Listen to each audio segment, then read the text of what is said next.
This video is going to be a review slash summary of a book called Republican Party Animal by David Cole. Now, before I begin this, I am not a Holocaust denier, I'm not a Holocaust revisionist, I don't give a flying fuck to put that kind of label on me. This is just a book review, and what made me interested in this was I stumbled upon a YouTube video about David Cole on the Donahue show, and I didn't realise that there were Jewish Holocaust revisionists, so I thought that was very interesting, and some of the points that David Cole came up with, scientific points I was surprised to find, seemed rather interesting, to say the least. So my perspective on this is, I'm just reviewing this book out of interest and curiosity, rather than any kind of ideology or I have no intention of calling myself a Holocaust revisionist or anything like that, because, to be honest, I just don't want to be sent death threats. So let's get into this, shall we? David Cole got into Holocaust revisionism through a guy called David McCalden, who is an Irish nationalist, and he was interested because McCalden wasn't really a typical Holocaust revisionist.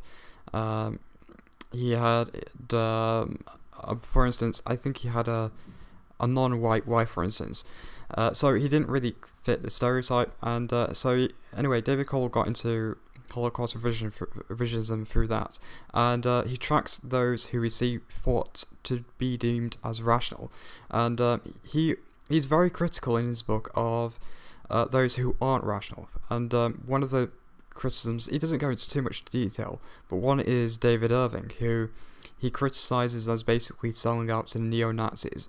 And also because David Irving was pretty pissed off when they were doing the tourings that David Cole was booked ahead of him. He also recounts the Zundel trials and how Canada thought that they were putting Zundel in trial, because in Europe they would have just sent him to prison without being able to dispute the Holocaust, but Canada didn't have that, so Zundel actually took the opportunity to criticize the Holocaust, and in doing so he found quite a few embarrassing flaws in the story, particularly from historians such as Raoul Hilberg, as he had to admit that there was no documents planning the Holocaust. David Cole gives a sort of brief introduction to Holocaust revisionism and some of the findings. So, for instance, he talks about how Dachau had to admit in the 1970s that the gas chamber was never used, and that in 1945 the showerheads were replaced by fake ones. Anyway, so David Cole did on campus he was intending to do a sort of debate in, I think this was late 80s, and he was hoping to do a sort of debate on the Holocaust at his university, but what happened was there was a lot of protests, as you would expect, and he had a girlfriend, and his girlfriend was like, you're just lying, you're making this up, you think you're dangerous, etc. So anyway, he was kind of golded into doing it, and so he was sort of assaulted on stage. The crowd would throw things, call him a Nazi, etc. Because another thing is, David Cole is Jewish, and so that was quite an interesting mix. So he was kind of considered a sellout for that.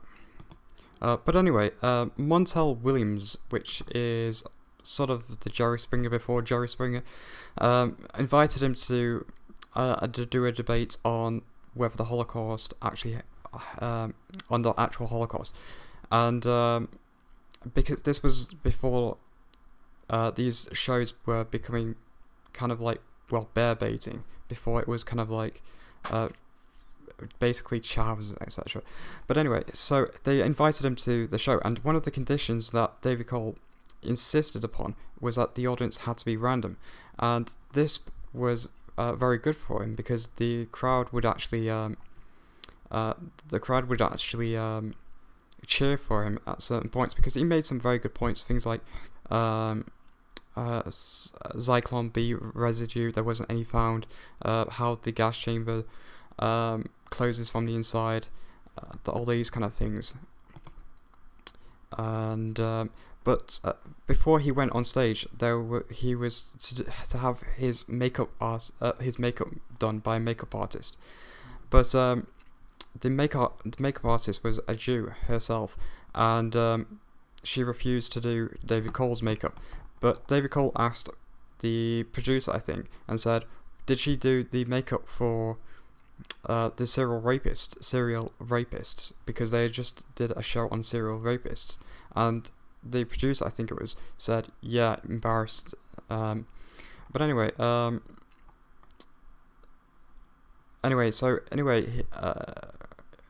though they brought on a Holocaust survivor, and they didn't debate him. They didn't debate him because how can you debate somebody who's been through the Holocaust? It would make them seem unsympathetic. But at the end of it,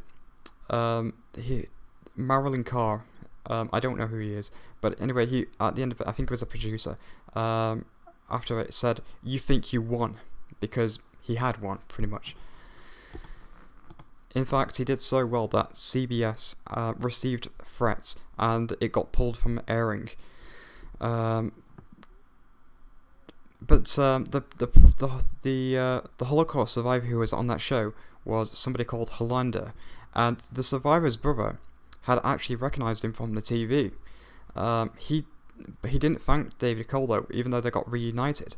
Instead, he called David Cole a bum on national TV. No, not on national TV. I think it was in the paper or something. He was also invited on 16 Minutes, but he knew that he wouldn't get a fair rep because 16 Minutes you kind of cramp a lot of you're cramping a lot of the interview into 16 minutes. So he knew that it wouldn't come out well, but what they did anyway, because 16 Minutes owned the rights to CBS on some of the shows. What they did was they edited some of the clips together to make it look like David Cole was nodding, saying that he didn't think the Holocaust existed or something, and that isn't true. David Cole believes that the Holocaust actually happened, but he's a Holocaust revisionist, as he explains at the end of his book what he means in detail. In 1993, Michael Shermer would call David Cole interested in David Cole's knowledge because he wanted to improve his magazine sales. I think he had a Skeptic magazine, something like that, and he thought that having a Holocaust revisionist would boost the magazine sales. But anyway, what they did was the Donahue show wanted David Cole on the show. However, he wanted a historian to be on the opposite side to basically counter David Cole's points. But there was no historian that was willing to debate a Holocaust revisionist. So this put it in jeopardy. But instead, David Cole had an idea. Well, what if Michael Shermer was to be the opposition historian? So that was agreed with the producers, but because Shermer only had maybe 3 months of Holocaust history, what they made a sort of a deal, and that was David Cole would tell Michael Shermer what he was going to ask him, and what Michael Shermer would do is he would phone up historians and get a response to that, basically. And the genius of this is it basically gave David Cole an indirect peer review, because the historians refused to basically discuss with David Cole what he believes in, for obvious reasons. But one of the problems was the historians that Michael Shermer, phoned up were basically stumped. They didn't really have an answer to what David Cole was objecting to. Also, Donahue himself was out of his depth, not knowing the history, so immediately from the get-go, he resorts to ad hominem attacks and anti-Semitism claims. Anyway, that show didn't go as planned, because what David Cole wanted from Michael Shermer was for Michael Shermer to admit that on the show that the talking point questions were prearranged and that he had phoned historians, but he didn't do that. He said to reassure David Cole after that show was that that he would redress it in the next volume of his magazine. Unfortunately, what would happen is in the next magazine, Shermer would basically libel David Cole as a racist. He did it in a sort of subtle way, but he basically made David Cole out to be in a very negative light. Yeah, that's pretty much all of Michael Shermer in that point. But David Cole would actually phone Michael Shermer many years later following his rape accusation, and asked him, how do you feel about being slandered in front of the public, even though it may not be true? And Michael Shermer would say, yeah, you got me, all my chickens came home to roost. So he ended up somewhat regretting it.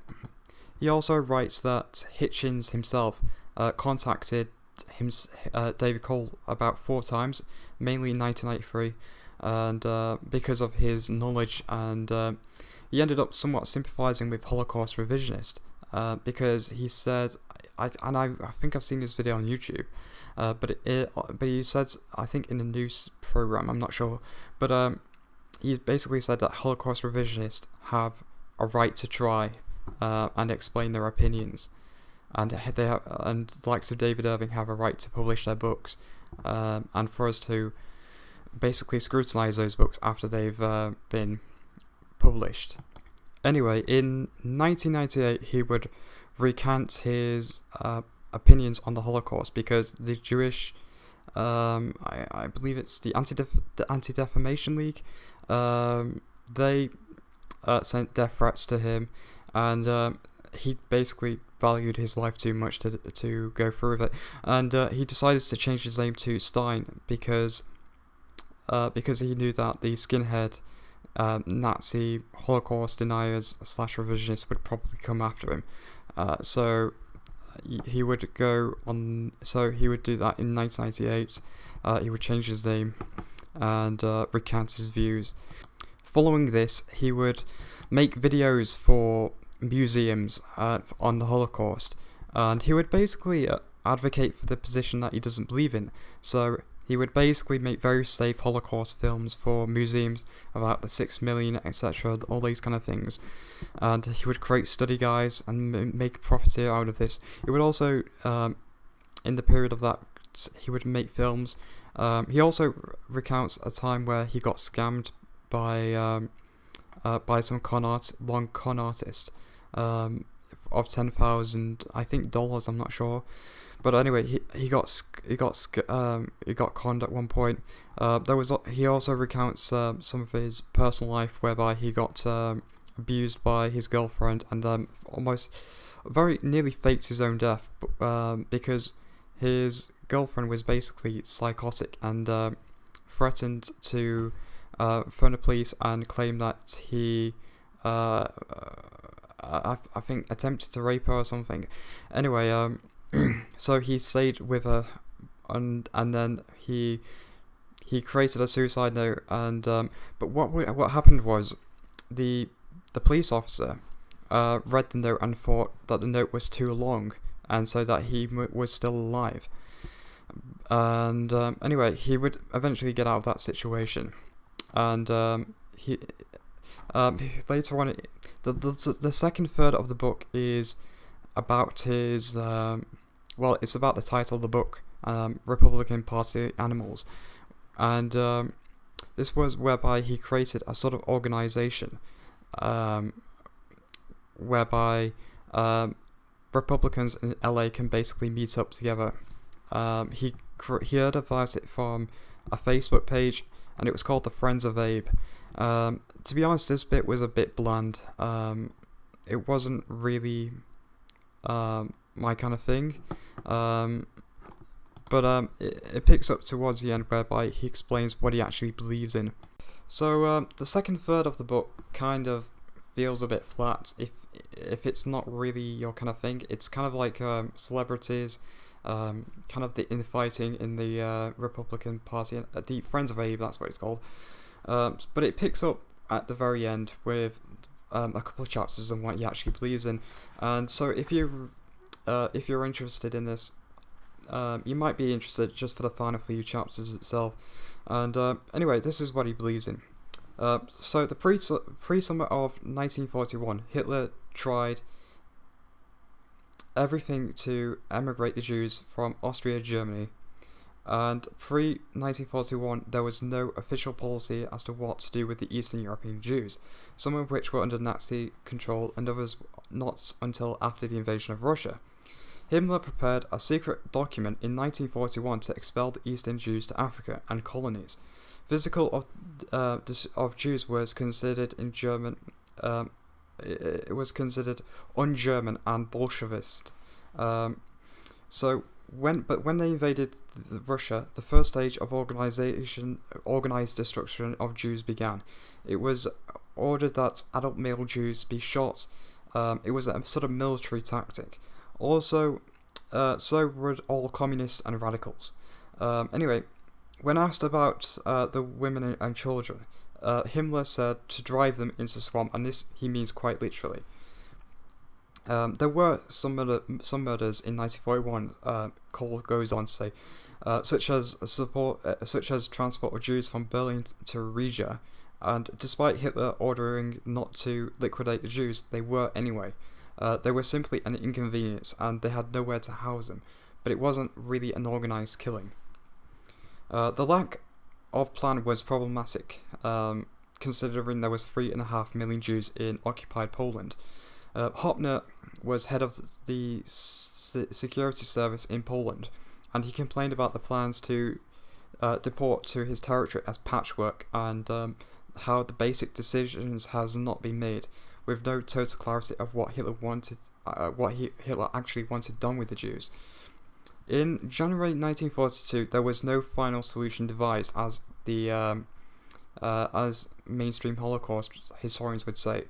The top secret protocols of the 1C conference, they were vague, and the solution mentioned, however, was to allocate them as labour in the East. They would work on roads, of which many they hoped would die by natural causes. Befreilassung has been mistranslated by historians as, quote, if released. By the way, this is a German phrase. When it was actually to be released or upon release. The point is, according to Cole, that the Wannsee Protocol clearly states that at some point the Jews would be released. Professor Yehuda Bayur agrees with this conclusion. He's a historian, by the way. So does Hilberg now. David Cole basically goes on to say that there were many different plans, or so-called plans. Some wanted the Jews as labour, others to be exterminated. Everyone who should have been in the know seemed to be confused, such as Einsatzgruppe.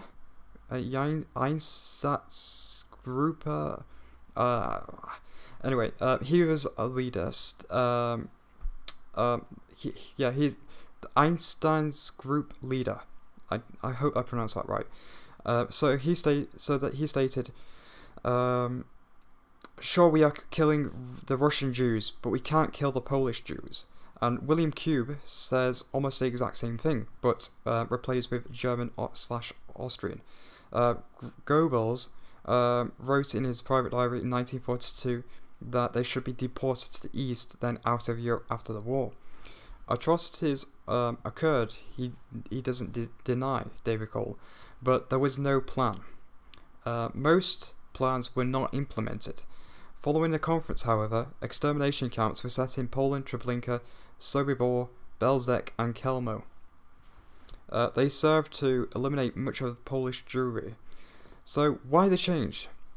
Because the Russian campaign stalled, with the plan to with the plan to expel the Jews to Asian Russia, thwarted, but also because the Jews were starting to starve to death.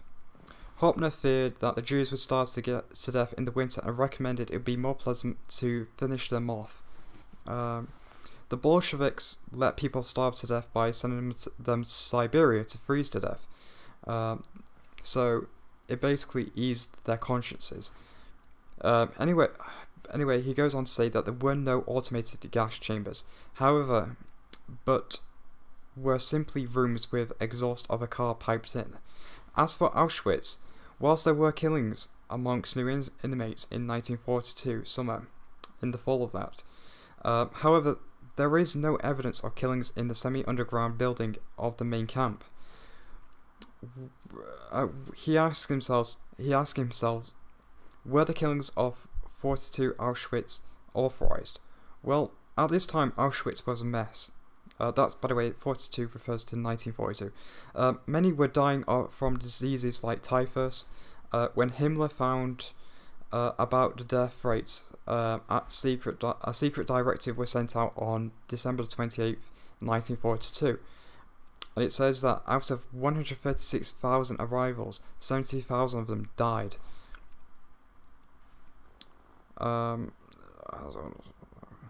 Anyway, there's a quote as well.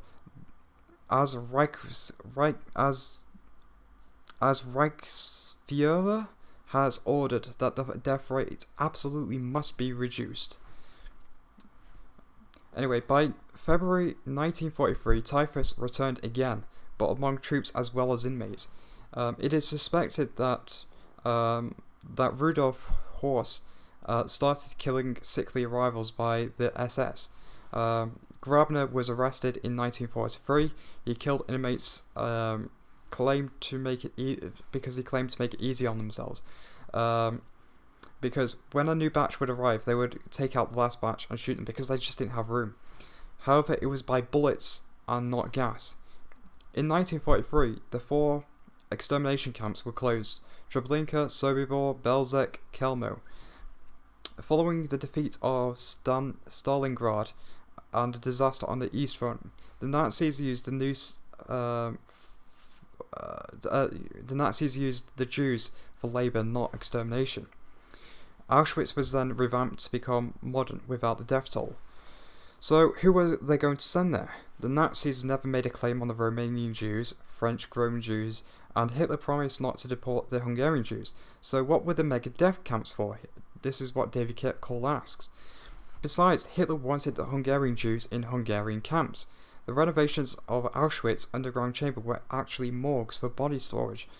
They got new crematorium ovens, but the Nazis didn't waste time one by one burning each mass grave. They got the new crematorium ovens, but the Nazis didn't want to waste time one by one burning each individual. They did it via mass grave in one pit. The blueprint of Auschwitz shows a mixed quarantine and a hospital camp. In 1944, Jews from Hungary were sent to Auschwitz, but according to Goebbels, only for labour. Himmler in 1944 had to explain himself after killing so many Jews, only for them to be imported in from Hungary. So this was actually kind of the funniest part of the book, by the way. It's kind of tragic but funny at the same time. So they killed all these Jews in Eastern Europe, only to import them back in from Hungary. Interesting. Anyway, instead of saving face by saying, well, the Jews were being brought in from Hungary to die, he doesn't mention this. And Himmler was a bit of a psychopath. Indeed, Himmler would go on to say that women should be used for labour and advised on a good diet of greens. Eichmann in the 60s confirmed that this was true. So that's pretty much his thoughts on the Holocaust and what he thinks went on.